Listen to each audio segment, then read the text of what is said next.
नमस्तेऽस्तु भगवन् विश्वेश्वराय महादेवाय त्र्यम्बकाय त्रिपुरान्तकाय त्रिकाग्निकालाय कालाग्निरुद्राय नीलकण्ठाय मृत्युञ्जयाय सर्वेश्वराय सदाशिवाय श्रीमान् महादेवाय नमः।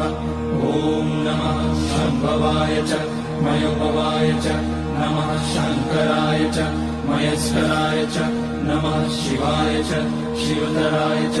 ॐ त्र्यम्बकं यजामहे सुगन्धिं पुष्टिवर्धनम् उर्वारुकमिव बन्धनान् मृत्योर्मुक्ष्यमामृतात्। नागेन्द्रहाराय त्रिलोचनाय भस्माङ्गराय महेश्वराय नित्याय शुद्धाय दिगम्बराय तस्मै नकाराय नमः शिवाय। मन्दाकिनी सलिलचन्दन चर्चिताय नन्दीश्वर प्रमथनाथ महेश्वराय